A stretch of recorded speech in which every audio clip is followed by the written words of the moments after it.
Future Adventure podcast hostess with the mostest, Katie Staples. I'm going to share my travel stories, tips, and tricks for exploring and creating unforgettable experiences and memories. Find me on Instagram at the.great.escape.podcast so you can follow along and I can hear from you. Today, I am super excited. We are hearing all about a fun adventure with my friend Jon McLeod from Florida. We've known each other for a couple years now, Jon, right? Yep. Through Keller Williams, and he has a really fun story to tell. So before we get into the story, Jon, tell us about you. Well, Katie, thank you. This was a lot of fun. I appreciate being invited on. I am the team leader for Keller Williams on Marco Island, which is a fancy name for the guy who gets all the credit and all the blame for everything that happens in the office. And I've been in the real estate industry for about 20 years, starting as early as 1991. I took a break to watch my kids grow up and got back in about 7 or 8 years ago now. I have been on teams, I have run teams, I've been solo agent, productivity coach, team leader. I'm also a MAPS coach. I coach agents and team leaders across the country, helping them to grow their business and so forth. And I've done some pretty crazy things in my life, which I think we're going to chat about. Yes. So if you didn't catch all of that, friends, he has worn all the hats within Keller Williams, our real estate brokerage, and has also managed to have a super cool life outside of all the work accomplishments too. So the one I'm really excited to talk to him about today is he rode a bike from Boston to Key West, a bike from Boston to Key West. We're bicycle, right? Yes, bicycle, not motorcycle. Okay. Not zoom, like no. Vroom, whatever noise happens with a motorcycle. Yep, no, not that. First of all, what and why? So the whole genesis of this was started in 2008, and I was on a trip with Rotary to Belize. And by the way, if Kyle Evans ever watches this, he's going to start laughing because now we can cue the 3 M's, the man misting moment. So just remember that one. So the man misting moment then was we were delivering wheelchairs in Belize. We delivered about 300 of them. And my oldest kids, who were 10, 11 at the time, got to see my son help kids and adults into wheelchairs that had never moved before. Like, man, this is really cool. This is really an event that my kids and me for sure are going to remember for the rest of our lives. Well, off to the side, there's a group of families with another 5 or 6 kids running around, playing just as any, 5-year-old, 8-year-old's going to do, maybe getting in trouble, being a little rambunctious or whatever. Everybody in their family was mobile. And so I asked the question, I said, help me understand why they're here. And they were all part of a program through Rotary called Gift of Life. Now, Gift of Life is a program where they would bring children from disadvantaged countries into the States that were born with congenital heart defects, perform the repair, which is basically, if you don't know, a congenital heart defect is when you have a hole in your heart. You're born with a hole in your heart. So we would bring the kids into the States, perform the surgeries, bring their family and everything, no cost to anybody. Everything was donated with the exception of essentially the cleaning of the surgical rooms. Everything was donated. So it would cost on average $5,000 or $10,000 for us to bring the families in. They would stay with a host family for a month, would help the kids out and then send them back home. And so they came to say thank you to the Rotarians that they had never met, that probably weren't directly involved in raising money for their surgeries or anything, but they heard that Rotary was there. I said, this is really cool. So someday I want to do something for them.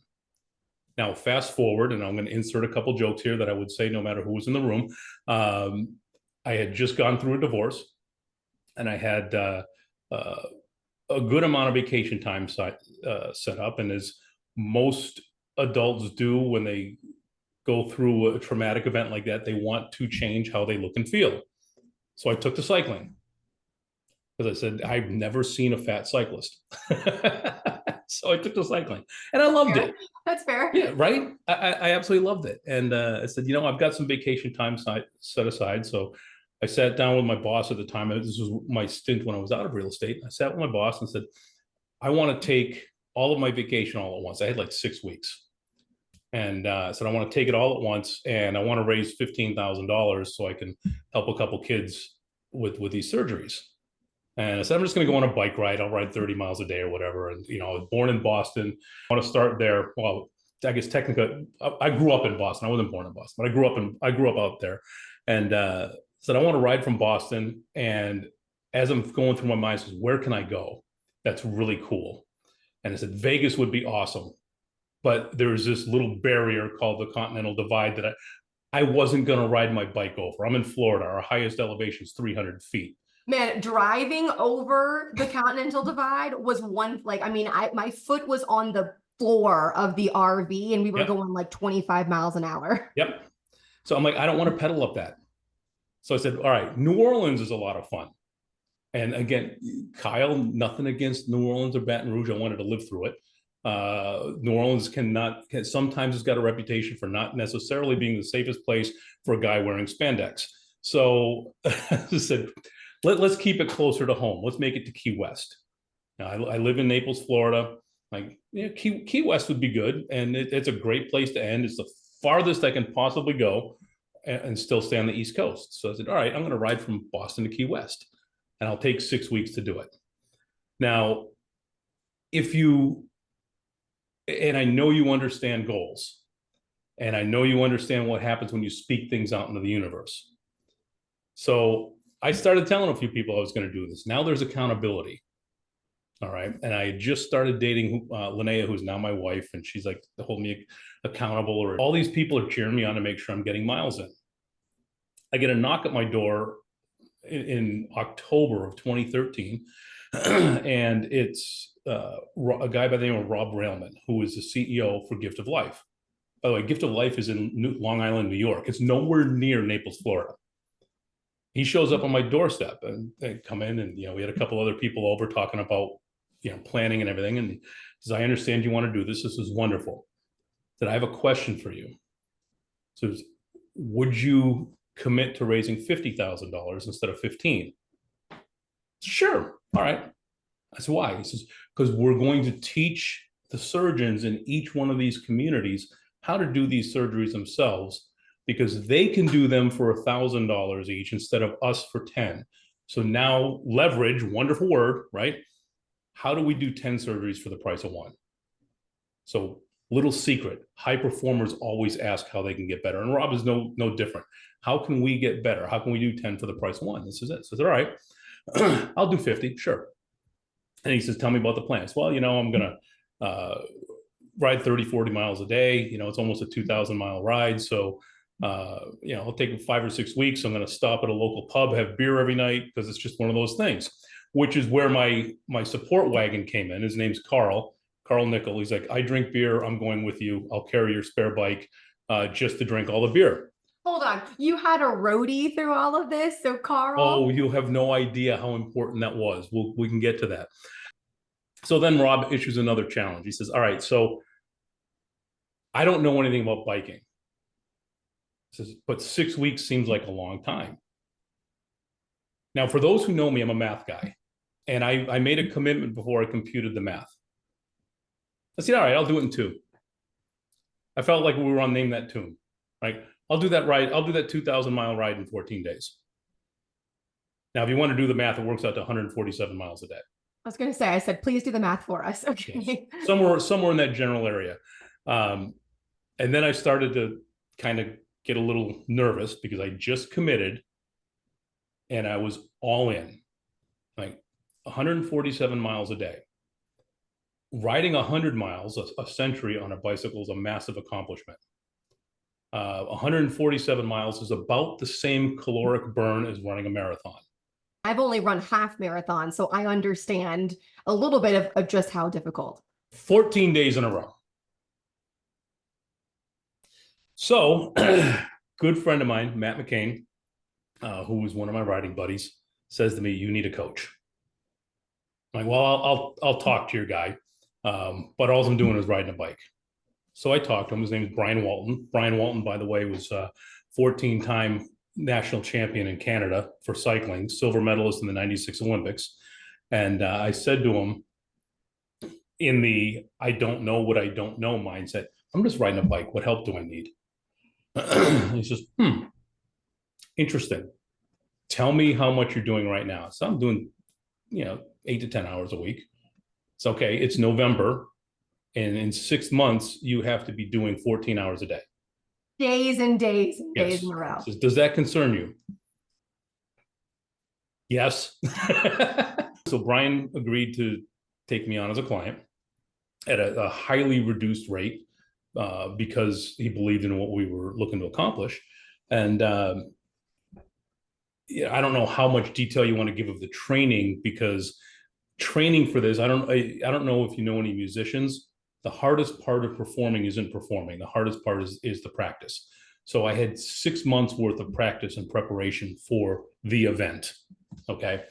It meant getting up at 4 a.m. and riding 60 miles before I go to work, coming home on my lunch break, riding 20 miles to cool down, go back to work, come back home at the end of the day, take my kids to swim practice. While they're practicing, go ride 50 miles. How long does it take one to do 50 miles on a bike? It depends. At the beginning of this, it probably took me 3.5 hours, 4 hours. By the time I was done training, I was doing 50 miles in just over 2 hours. I was able to maintain. Now, remember, for the naysayers out there, Florida's flat. We don't have hills. So I could maintain 22 to 25 miles an hour for hours on end. So all this training is going on, and it was 3 weeks of just busting your tail. And then you had a week of recovery where it felt great because I was only riding 2 hours a day as opposed to 8 hours a day. Can I just pause real quick? Okay, you said in your training, you're riding a bike 8 hours a day. That's, for those of you who also like math, that's a third of your day, right? Yep. So you're working, yep, you have significant others in your life, yep, and you're riding a bike 8 hours a day. Yep. What does that time blocking look like to do that? This is all I do. And everybody knew it. So my early morning ride, I got in before the kids got up for school. Get up, get them ready to school, go to the office, come home from my lunch break, do some more riding, go back to work, come home, get the kids off to the pool. And while they're swimming, thankfully they were competitive swimmers. Their practices were a few hours. I get more miles in. Here's where the beauty of leverage comes in. I had one thing to do, and it was ride a bike. My fiance, now wife, Linnea, made sure that I had a place to stay everywhere. The Hyatt sponsored me in every city that we were in.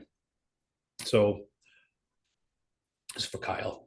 The man misting moment. Man misting moment. So the Hyatt put us up every single city we were in. And I got some fun stories about that. And we said, all right, so we were able to get corporate sponsors, some of the local developers. My urologist of all people thought it would be a good idea to sponsor me. And I can assure you, you spend that much time in a saddle, a urologist is a good thing to have in your corner. So leading up to the launch in April, essentially 7 to 8 weeks beforehand, I was riding 1,000 miles a week while maintaining a full-time job, being the #1 salesperson at the paper I was at, not missing a single beat on any event around family. I had gone completely, and I'm going to go beyond vegan. I obviously am not eating that way now. However, I would not eat anything you could not pronounce. So I didn't eat Oreos. Oreos are vegan. For those who don't know, Oreos are vegan. That's like my favorite thing in the entire world. Of course, you use that example. Well, it's the easiest example to use because you look at it, you think cream filling, you think it's got milk products in it. No, it doesn't. But that cream filling you can't pronounce. Go check it out. This is how we're going to know Katie's addiction to Oreos is how long it takes her to go get them. Okay. So she went to the other side of her desk. Well, in the pantry. I'm in my kitchen. Okay. Okay. these are, and I've read that they're addicting. Okay. These are like my favorite things in the whole world. And it's definitely not single stuff. Like who even eats those Oreos anymore? It's not double stuff, people. It's mega. Yeah. It's mega stuff. Yes. And there was no animal product in that whatsoever. It's, You're curious about it. I know. I don't know how to say some of these words. That's why I didn't eat them. That seriously, Katie, that was the decision I made. Because when I looked at it, when you're doing something that requires this much physical demand on you, you have to make adjustments. So I would have 2 cups uncooked of oatmeal with raisins every day for breakfast, raisins and bananas. Now, if you ever cook 2 cups of oatmeal, it's massive. By the time you cook it, it's like 1.5 quarts of oatmeal. When riding, and I had a lot of great consultants in this, the book Feed Zone is how I fueled myself on a ride. I would not use Gatorade ever because Gatorade had things in it that you couldn't pronounce. One of them is now banned in the US called BVO, brominated vegetable oil. So it's a process where the vegetable oil, when you add bromine to it, becomes an emulsifier. It allows Gatorade to keep its color in liquid form. Here's the challenge. If you ever drink orange Gatorade out of powder and orange Gatorade out of a bottle, you'll taste the vegetable oil in the bottle. Brominated vegetable oil is a fire retardant and it's banned in Europe. So I made my own sports drink. I would dehydrate blueberries and strawberries and raspberries, grind them up to a powder, use pure cane sugar. I would add specific amounts of salt and ascorbic acid into it so that I was getting all the right concentrations of everything. I would make my own fuel for the ride. No granola bars, no goo packs. It was essentially, my favorite one was sushi rice with a little bit of sushi vinegar on it, and with blueberries and dark chocolate, no sugar in it. But those or date balls, because date balls and those little rice cubes I could pop without a problem. I had it down to a science. I had to take a sip of drink every 10 minutes, regardless if I felt thirsty. Every 10 minutes, a sip out of the bottle. Every 20 minutes, I would pop a new fuel pack. What a weird combination of things. Rice, blueberries, dark chocolate. Okay, noted. But it's phenomenal when you think about it. The properties that are in those are they're both high in antioxidants, extremely easy to digest. The rice gave you some liquid, and I didn't care. People talking, well, it's processed, enriched white rice. Yeah, it is. I can't have hard grains to process when you're riding that hard. Your body just can't process it. So anyway, leading up to a few other silly things I did along the way, I rode a spin bike for 12 hours as a stunt, just as a fundraiser. So now fast forward to when this all took off. Along the way, I'm speaking to other Rotary clubs and had a lot of commitments. Like I said, corporate sponsors, other clubs got involved and so forth. Had no idea what our total fundraising efforts were going to be at this point. I leave Faneuil Hall the Friday before Memorial Day in 2014, and it's raining. Of course it is. Of course, well, it's Boston in the spring. It happens. So, about 20 miles into the ride, I stop at a stoplight, and it was a long one. And my wife, God bless her, tracking me, is all panicking, wondering why I'm not moving. There was the first, okay, there's a glitch in the matrix. This was the first event that said, okay, this is going to be a very interesting 14 days. Fast forward another 60, 70 miles. I pass a kid on his bike who's got a flat. Stop, help him out, change his tire. Turns out he's a Harvard student riding home to Long Island on his bike. Follow me, come on. So I towed him along from there to River Neck, New York, which was our first stop. Day one was Boston to River Neck. This guy just said, nah, forget going home. I'm going to follow this random guy. He was going the same direction. Oh. He was going right outside of River Neck. So God, ride with me. Stay on my wheel, no problem. So I had a partner the first day. We had to make the ferry by a certain time. We got there within 5 minutes of it leaving. Not bad. More fun things along the way is the Long Island Expressway on Saturday on Memorial Day weekend is not a good place for a bicyclist. GPS technology 10 years ago was not what it is today. It sent me a wrong turn, and I find myself in the Long Island Expressway on Memorial Day weekend on a bike. That was not great. Yeah. So we get through New York City, and then we end up in northern New Jersey. Stayed at a friend's house there. Some cool things got to see along the way. You know, we're Washington across the Delaware. That was awesome. I got to sit at the steps where Rocky ran up at the Philadelphia Museum, and then down to Baltimore, which is the first example of fun coming into Baltimore at 8:30 at night after dark, after 160 miles, the longest day. And I get greeted by the two bellmen at the Hyatt Regency Harborfront.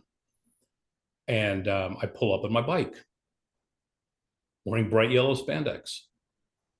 And these two guys could have been linemen for the Baltimore Ravens. And I said, I'm just here to check in. And they're looking at me kind of funny. I said, don't worry, Carl in the van's going to be here soon. And he says, so where'd you start? I said, well, today or Friday? This was on Monday. I said, today or Friday? He's like, huh? I said, well, I started in Boston on Friday, but today I started in North Jersey. He's like, you're crazy. I said, yeah, I am. He says, let me see your calves. Next morning, we left, and I got my first flat tire in a neighborhood known as Murderers Row in Baltimore. Oh, excellent timing. You familiar, right? You familiar with the TV show Law and Order? Yes. That's where it started. So, interesting thing, and this is a recurring theme, not just in training, but on the ride down. I'm in a neighborhood that most people will look at as being extremely poor, possibly high crime. And I'm looking up and down the street, and it's springtime, so they're out there helping each other scrape paint to prepare their house to paint and repair screens and do gardening for each other. The pride of ownership there and the sense of community was amazing. It's things that we don't see or that we take for granted in more affluent areas of the country. Let's leave it at that. So that was one of the biggest takeaways is we might not have the right perception of what goes on in neighborhoods that don't have everything that others have. And up in Williamsburg, Virginia, which is, I stayed with my aunt and uncle that night. And from there, the first real test of the mental acuity came in, is when I had How many days at this point? How many days? This is 5 days into it. I'm riding through Southern Virginia into, I guess it's North Carolina at that point. Take a wrong turn. It's 105 degrees out. I'm way off course. Saddle sores set in. And to kind of, without getting too gross about it, a saddle sore is nothing more than a blister on your butt where you're sitting that opens up and starts to bleed. No. So I call up Brian Walton, my coach. I said, man, I'm done. I can't do this. He says, these kids are doing more for you than you will ever do for them. That was his response. Just a reminder, like you're doing this whole thing to raise money for these kids that are having the congenital heart surgery. Yep. So he's like, these kids are doing more for you than you could ever do for them. I missed. It's all right. Yeah, no, it happens. So I said, okay, so what do I need to do? And he gives me the remedy, and the remedy was really simple. He says, instead of using the normal chamois cream that you use in your bike shorts, just go out and buy a whole bunch of Noxzema and just fill it up to the point where you're blurting Noxzema out of every seam of your shorts. So, okay, we'll give it a try. Isn't that cold cream? That's exactly what I'm talking about. Yes, Noxzema cold cream. Yes. So I took stock in Noxzema that week. By the way, it worked fantastically. By day 9, which was Savannah, Georgia, my fiance, now wife, came up because that was my day off. So she came up to spend the day with me, and she had no idea what a typical evening looked like. So let's paint that picture now that there's somebody here that can see it. When a day finished, I'd go out and get about 5 bags of ice and toss them in the tub. and then go sit in the tub for about 45 minutes to an hour. Oh, you do a long ice bath. You're not doing this like 2-minute stuff No, like no, you're seeing on social media. this is brutal.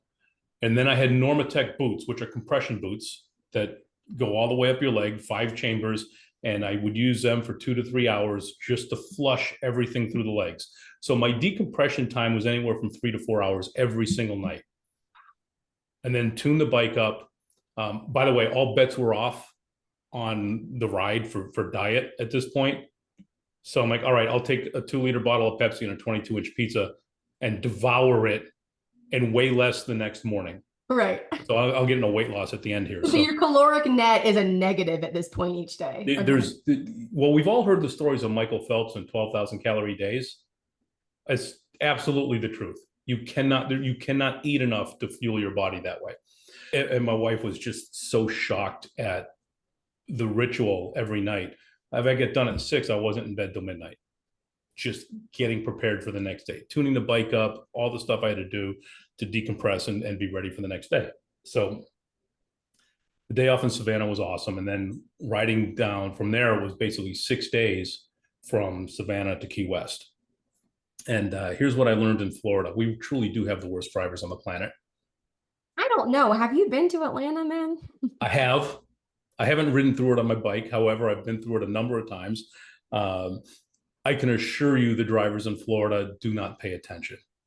And the route in Florida took me from Jacksonville. So I either had a choice to stay on the East Coast, following Route 1 all the way down, or cutting across and coming down 41. And I decided to do that because I wanted to go through Naples, because I had a group of men and women who helped train me. I wanted to be able to stop in and say hi and so forth. So now we get to day 13, the end of day 13. And this truly was probably the hardest because I slept in my own bed. Oh, you stopped in Naples for the night and you stayed at your own home? I stayed at my own home, slept in my bed. I was, wait a second, I'm not done. I still have 2 more days. We had probably 20 or 30 people that got up the next morning and made the ride from the bike shop to the Collier County line. It was probably 40 or 45 miles to the turnaround point. And then 2 guys decided to make the last leg with me. Matt McCain, the one I referenced earlier, who realized that 108 degrees in the Everglades is really difficult to ride through. He overheated, and I caught up with him when we got through the Everglades. And then the last day, we rode from Homestead to Key West, 140 miles. It was beautiful. We had a tailwind the entire way. We averaged 28 miles an hour for the entire day. My buddy Carter Wheeler did all the pulling because he was training for an Ironman. And he says, this is my training ride, so I'm just going to pull you the whole time. I go, I'm welcome. I'll do that. I'll sit on your tire the entire time. When you say that, like, I don't know what that term means. What's sit on my tire? You're from Georgia. I don't want to have a preconceived notion that you're familiar with NASCAR. However, I've lived in Georgia for 6.5 years. I'm from Virginia. I've been to a NASCAR race, though. Okay, so you know how cars draft behind each other? Ah. Bicyclists do that too. In fact, when you talk about geeky number guy, I knew how much power that I could put out on the bike for an extended period of time. If I'm riding behind one person, my power output is cut by 30%. Oh, wow. Okay. So way more efficient for you to be the second or third person in a direct. Absolutely. Okay, cool. Absolutely.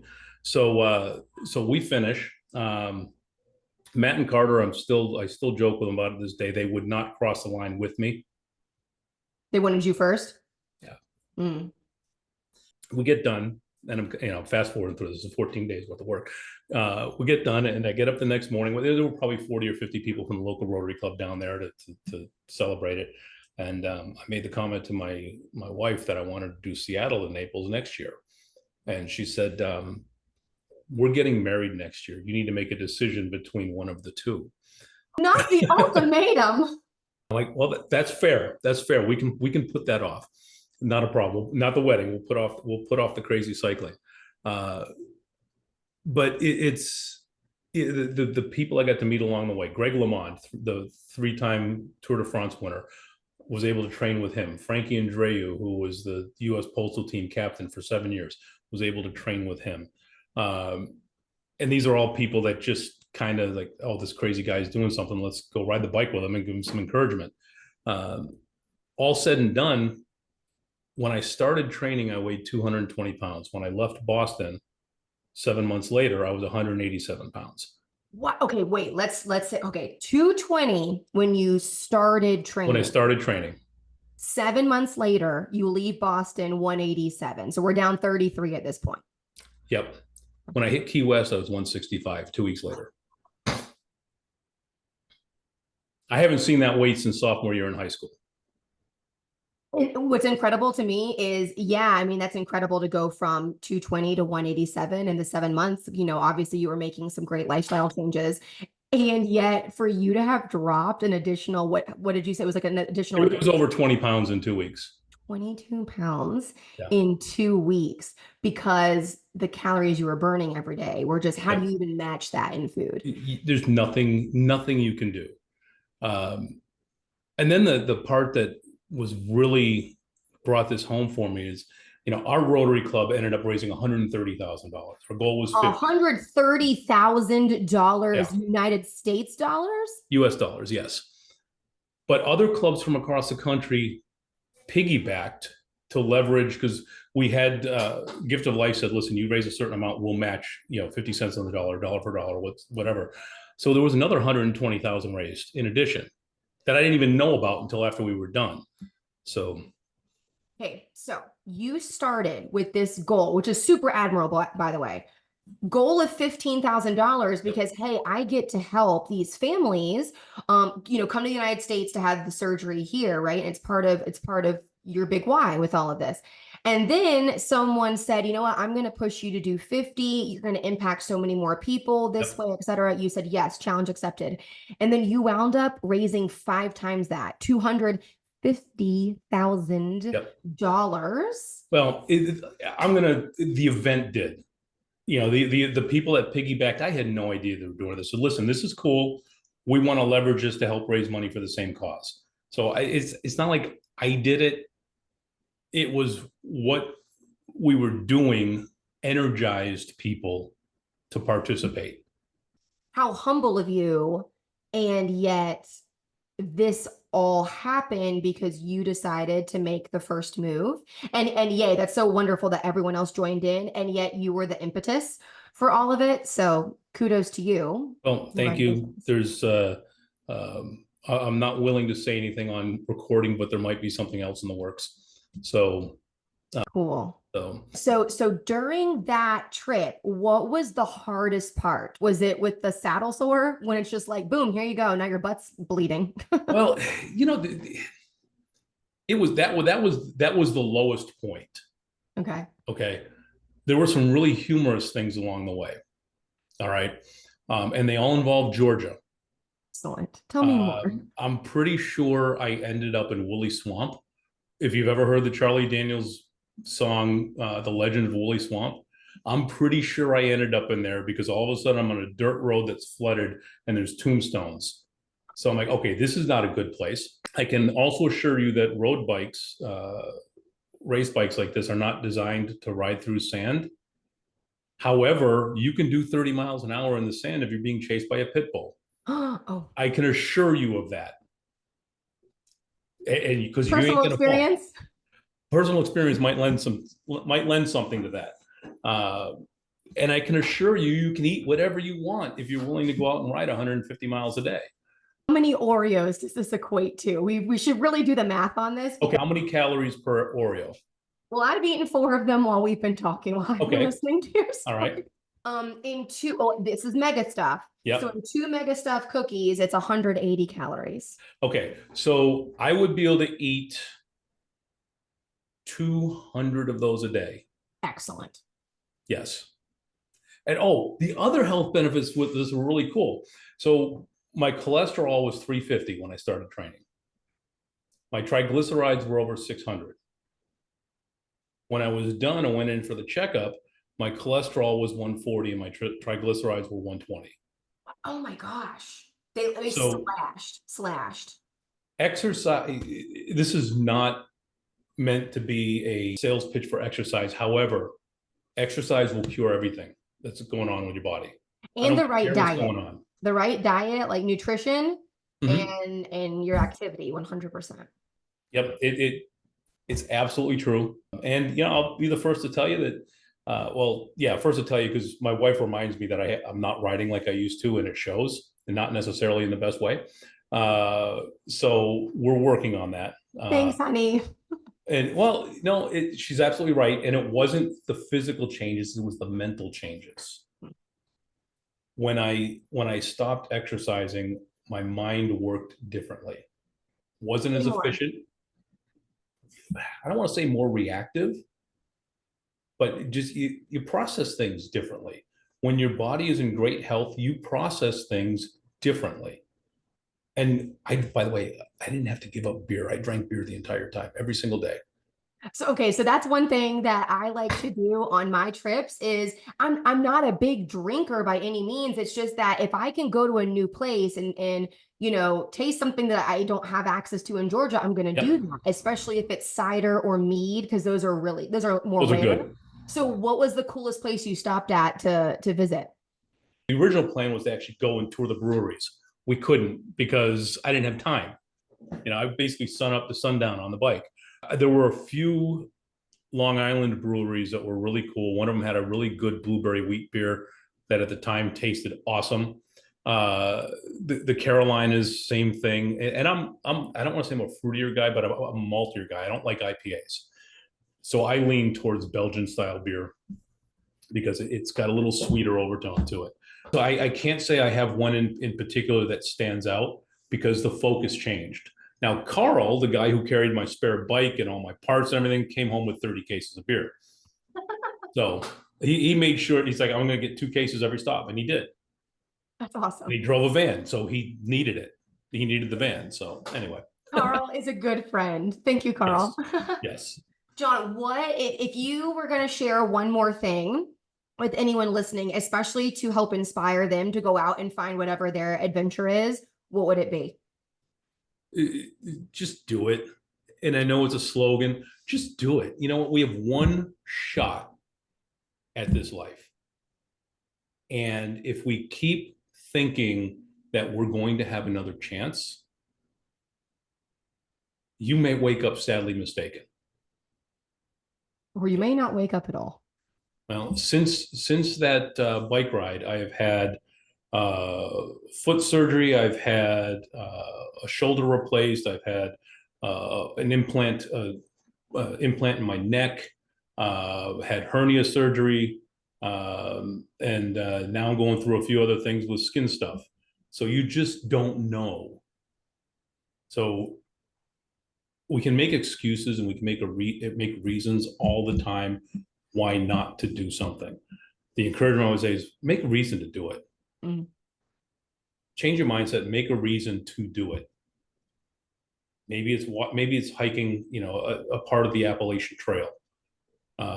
Maybe it's going to all 7 continents in 1 year, whatever the case is. Whatever you want to do, you only got one shot. You have no guarantee that you have another opportunity. So just do it. I love it. Nike has made a lot of money off of those words. I appreciate you. Thank you so much for sharing that fun journey. And I'm looking forward to the little teaser that you dropped about the next big adventure.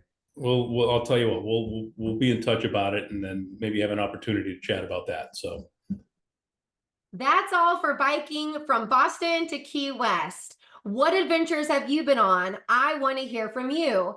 Find me on Instagram at the.great.escape.podcast and send me a message. And don't forget to hit subscribe so that you can follow along and dream big for your journeys on The Great Escape. See you next time, adventurers.